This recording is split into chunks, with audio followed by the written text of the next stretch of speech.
Hi everyone, I'm Rincey and this is Rincey Reads. Today I'm going to be discussing the book The Girl Who Fell from the Sky by Heidi W. Duro. Some of you guys had seen me show this book off in one of my previous book haul videos and you said you wanted to hear more about it, and I was just really interested in it as well, so I kind of made it a priority to read this one. The basic synopsis of the story is there's this giant tragedy that happens. This family falls off of the roof of their apartment building, and it's a mother, a son, and two daughters, and everyone dies except for one of the daughters. This girl that is left behind is biracial, and the story takes place in the 70s and onwards, so obviously there are a lot of race issues that are brought up in this book. The way the author set up this book is that every chapter is in the viewpoint of a different character, so there are about 5 different characters that you hear about. The main girl is named Rachel, and you see a lot of it through her experiences, especially since she's the only one who is left after this tragedy. She goes and lives with her grandmother after this accident happens, and her grandmother is black and is, living in a black community, obviously because it's the 1970s, so it's not like she would live in a predominantly white neighborhood or anything like that. And so you see Rachel sort of being forced to adjust to black culture. Rachel's father was in the military, so they traveled around a lot. They spent a lot of time in Europe, so Rachel doesn't necessarily understand a lot of the things that are happening in the United States. She goes to a predominantly black school, and none of the kids there like her because they don't think she's really black. She's biracial, so she's not the same as the rest of them. She has bright blue eyes, which are brought up a lot, and obviously that'll make you stand out quite a bit if you're in a crowd that is predominantly black. She also tries to make friends with one of the white girls there, and it just doesn't work out well because the black girls will pick on her and bully her a lot, and so she feels like she has to hide that friendship. This book is really interesting because there seems to be sort of 2 storylines almost happening. There's the storyline of race that's explored throughout the story, and then there's this sort of mystery about what actually happened on that day. The book jumps back and forth in time a lot, and so sometimes it's in the 70s, sometimes it goes up to the 80s, I think, and then it'll go back a little bit to when the mom was a little bit younger. Some of the chapters are diary entries from the mom, so you see a little bit of her past before she had kids and everything like that. There's also this kid named Jamie who kind of witnesses the event. He's the one who discovered the bodies basically when it happened, and so you see a little bit of the story in different chapters, and you're sort of like putting this puzzle together. And the question that is constantly brought up is, did the mom jump?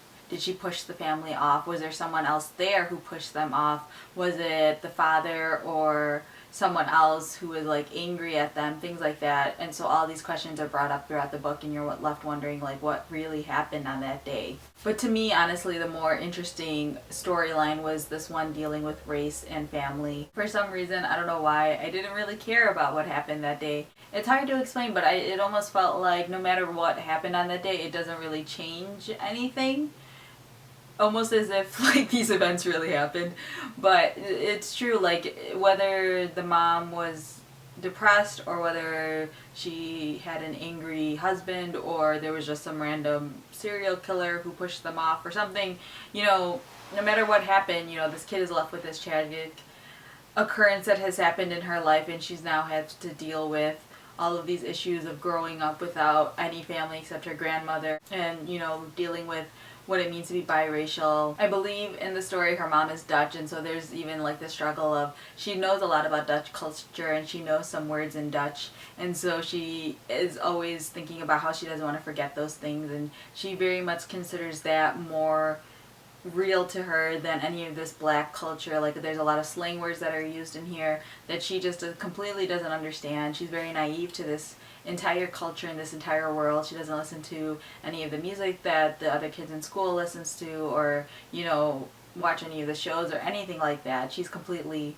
different from all of them. I just thought it was a really interesting dissection of what race really is and what it means to be a person of color, things like that. When you're biracial, there's almost this non-identity that you have. You can't really fit in with either culture. Both cultures reject you, and so then it's just like, what do you left with. That being said though, I didn't completely love this book.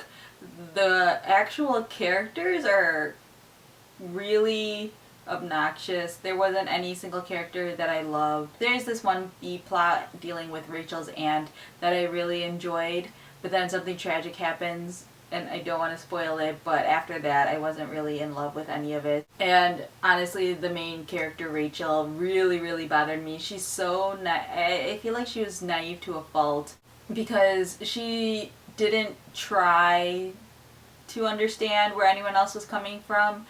She didn't understand. I mean, part of it is like she was young, but even as she grew up, she didn't really try to understand anyone else. It seemed like in the beginning that she was just sort of this bookish girl. You know, she had this tragic accident happen, so obviously she's not going to be close to a lot of people or anything like that.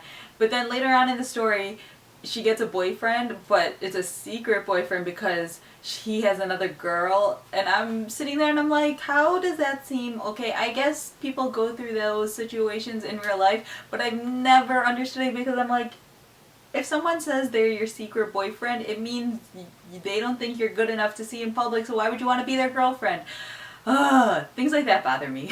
And so just anything dealing with her and relationships with like guys and things like that really bothered me. I wish none of that even happened. I guess that's more realistic possibly, or it made me so mad, and it made me really not like her. And then at the end of it, like, I really didn't care at all what happened that day. When they finally reveal what happened, I was just like, whatever, I don't even care, just keep going. So basically I liked the first half of this book, and I didn't really like the second half as much. There's one character where you keep reading chapters from his point of view. I kind of understood why they were telling chapters from his point of view, because he was there the day the accident happened, and so obviously like he was important then, but then they kept going with his story, and I felt like the way they were almost like forcing him into the storyline after a certain point, because it just seems so contrived. Like, you know, I don't even know like how to explain it, but it's almost as if like the writer really liked this one character and wanted him to be around for the whole story,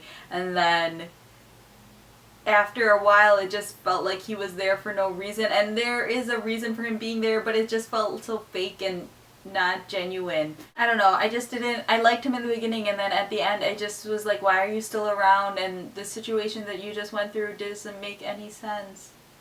I don't know. But I feel like this is still like a pretty decent book. Like, I understand why it got such acclaim. It is a really interesting aspect of race in America, and so I felt like that entire thing, I wish it was just more about that than about these really dumb characters making really dumb decisions.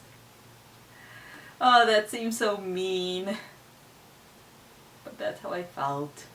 I mean, I definitely appreciate this because I feel like it's first of all, it's hard to find books about people of color in general without it being a stereotype, but then finding books about biracial characters is even tougher. So I definitely appreciate that aspect of it, and for that I definitely liked it, but I didn't like the character. So I don't know if I would recommend this or not. It definitely just depends on your point of view. I feel like if you're someone who really seeks out people of color in narrations, or you're really interested in race in America, this is a book to check out. Otherwise, it's just, I feel like it's just okay. I gave it 3 out of 5 stars on Goodreads because I felt like, you know, I didn't completely hate it, but I wasn't really in love with it. You know, it was okay.